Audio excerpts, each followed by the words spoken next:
Bonjour à tous, nous allons étudier la paracha de la semaine, la paracha de Yitro.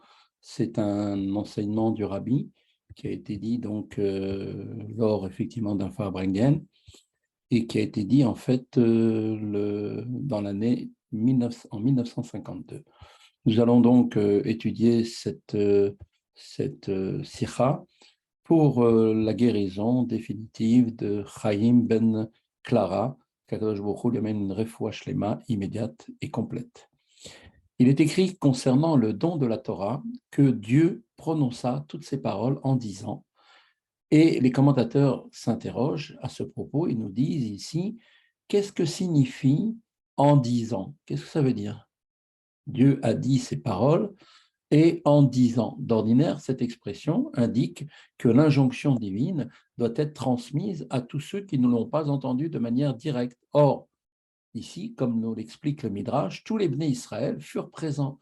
Et pas seulement les Bnei Israël de cette époque-là, lors du don de la Torah, ils entendirent personnellement eux-mêmes tous les commandements de Dieu, puisque les deux premiers commandements avaient été effectivement entendus par tous et qu'ils contiennent en eux toute la Torah. Donc, et en plus, le Midrash nous dit que pas seulement les âmes de cette génération étaient là, mais que toutes les âmes de toutes les générations étaient présentes au mont Sinaï. Donc, lors de cette révélation, qui avait-il donc, à qui devons-nous, Moshe Rabbeinu devait-il les répéter ces enseignements?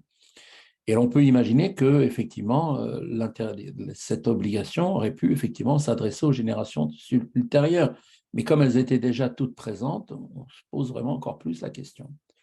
Eh bien, le Maggid de Mezrich, le successeur du Baal Shem Tov, répond à cette question en précisant le sens du don de la Torah.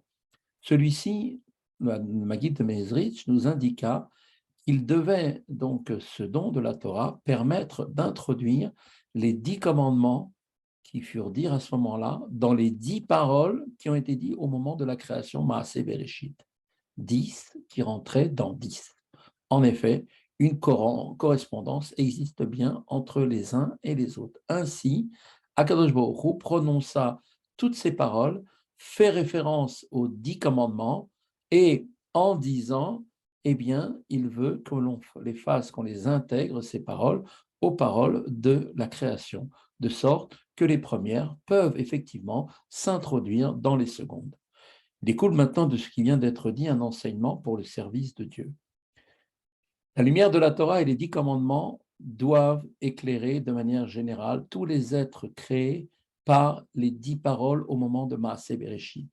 Certains pensent que la Torah et le monde forment deux entités séparées, que l'on peut effectivement adopter le comportement de la Torah, donc que lorsque l'on se trouve dans les 4 coudées, de là où on étudie la Torah, c'est-à-dire à la synagogue ou dans un Beth Midrash, dans une yeshiva, mais pour ensuite se conformer aux idées des gens du monde, enfin l'usage du monde, que lorsqu'on entre en contact avec le monde, eh bien une telle conception est erronée.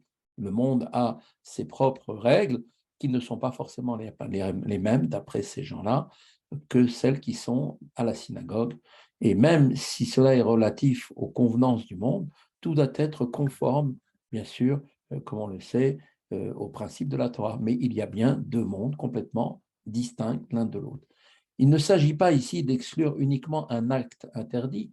Il n'y aurait bien évidemment ici qu'une évidence. Nul ne peut remettre en cause une interdiction de la Torah. En fait, il résulte de tout ce que l'on vient de dire, que les actes profanes doivent également être basés sur la Torah et non sur la conception des gens, des hommes. C'est à ce propos qu'il est écrit « Mes larmes furent mon pain jour et nuit », comme le disait David Ameller. Ça veut dire que tant l'amertume du roi David, auteur de ce verset, était grande, de fait, effectivement, on sait que l'amertume permet de ne plus ressentir la faim. C'est une sorte de coupe-faim. Et le verset donne ensuite la raison de cette amertume, parce que, disait-il, on me demandait tout au long du jour, Ayeka, Aye Elokecha, où est ton Dieu? Elokecha signifie ton Dieu, mais aussi ta force, ta vie. Or, c'est bien l'Éternel, Akadosh Baruch Hu, qui est ton Dieu. Avaye, Yudke Vavke, le tétragramme, comme on le sait, qui transcende les limites du temps et de l'espace et qui surpasse l'enchaînement des mondes, eh bien, il est, oui, ta vie, il est effectivement celui qui te donne la vie quand tu es dans ce monde. Donc, il y a bien une similitude entre l'état de Dieu tel qu'il est au-dessus des mondes et Dieu tel qu'il est à l'intérieur des mondes et vient, bien évidemment, vivifier chacune des créatures. Or, il devient Dieu, ce Dieu qui est au-dessus des limites du temps, de l'espace et de la vie. Il devient effectivement Elokecha, ta force et ta vie.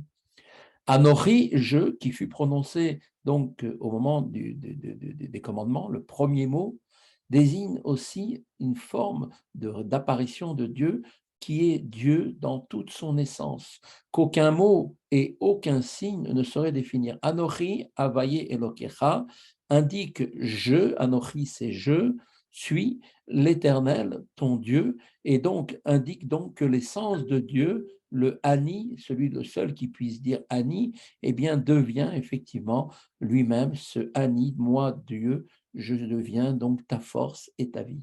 Telle est donc la question que l'on pose à chacun, nuit tout au long du jour. Où est ton Dieu? Aïe, Hachem Elokecha, où est ton Dieu? Comment perçoit-on profondément durant toute la journée de la durée de la journée que Anochi Avaye Elokecha? Comment peut-on le percevoir? Certes, on ressent Elokecha pendant la prière, durant l'étude de la Torah ou au cours d'une réunion chassidique, mais cela ne suffit pas. Tel n'est pas l'objectif assigné à la création, car les anges ou les âmes se trouvant sous le trône céleste auraient pu en faire exactement de même. Eh bien, l'âme divine, qui n'a pas besoin pour elle-même d'aucune transformation, eh bien, malgré tout, descend ici-bas dans ce monde pour apporter l'élévation à ce corps physique qui lui a été dévolu et à l'âme animale dans laquelle elle se trouve. On lui demande donc à ce moment-là de ressentir Elokecha, ton Dieu, ta vie, tout au long de la journée, en mangeant, en buvant, en faisant du commerce, en parlant avec d'autres personnes, avec autant de clarté que pendant la prière ou pendant l'étude de la Torah. Bien évidemment, donc, voilà comment les choses se sont passées. Certains nous disent prétendent que la chassidoute appartient à la dimension cachée de la Torah et qu'il ne faut donc pas l'étudier, que Dieu préserve. Voici la réponse qui peut leur être donnée en rapport avec la révélation du mont Sinaï. Lors de la révélation de Dieu, au moment du don de la Torah, eh bien, c'est bien l'ensemble de la Torah qui fut donné à Moshe Rabbeinu, sa partie révélée comme sa partie cachée. Bien plus, à l'époque, l'enseignement révélé était encore caché. On sait en effet que les 10 commandements ont 620 lettres, lesquelles font allusion aux 613 mitzvot de la Torah et aux 7 préceptes des Chachamim. Ainsi, toutes les mitzvot furent bien transmises lors du don de la Torah, mais de manière cachée. À l'opposé, la partie cachée de la Torah était bien effectivement révélée, puisque tous les enfants d'Israël eurent la vision du char céleste. Or, le char céleste représente bien effectivement la partie donc Kabbalah, partie ésotérique de la Torah. Voilà, et donc on va souhaiter que par cette nouvelle transmission de la Torah au moment de la lecture des 10 commandements demain à la synagogue, et bien que Dieu nous donnera le mérite à nouveau d'entendre directement les commandements directement de sa bouche et qu'il nous donnera cette grande chance de retrouver notre véritable identité avec la construction du troisième Beth Amikdash et la venue du Mashiach Tzidkenu, Bimera Bienvenu immédiatement. Amen. À bientôt. Shabbat Shalom.